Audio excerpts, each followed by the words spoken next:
And in fact, let's bring in Virginia Senator Mark Warner. As Elon said, he's spearheading this new push for extended unemployment benefits. And I know you want to focus on this today, Senator, as we're in this period between the last administration and the new administration. But maybe tying it to funding will actually get something done. What, by December 11th? That's the plan?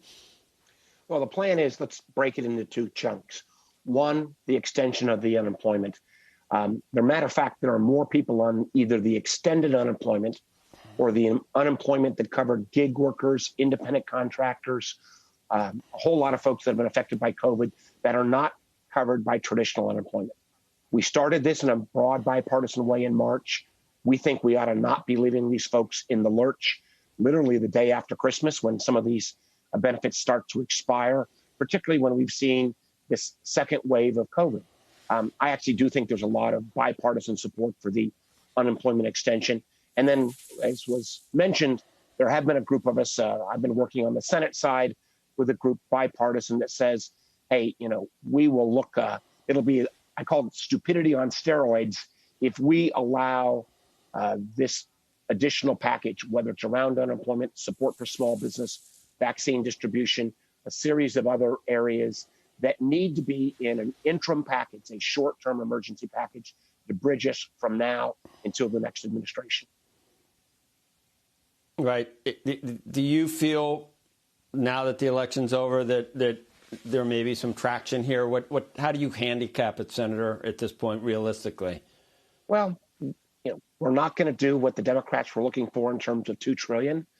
I don't think there's any appetite for the kind of Republican-only $500 billion that, frankly, with some of the monies that are now available from the Secretary Mnuchin sweeping all those 13-3 programs back in, would literally have no additional funding. So somewhere there's a bid and an ask here, and there's a group of us, and I'm not going to get into the details right now until our announcement at 10 o'clock this morning, but a group of us who've been working for the last couple of weeks daily on this are going to put forward our best effort. And hopefully there will be other like-minded folks that will join that. If there's one thing I'm hearing uniformly is Congress, do not leave town for the holidays, leaving the country and the economy adrift with all of these initial CARES programs running out. Senator, I always like having you on, and we always introduce you as a moderate, and I guess that's pretty close. Although then I always get Twitter mail that says you vote 99% with Democrat or with the liberal side of things. So they always push back on that. But I'm going to just assume that you are a moderate.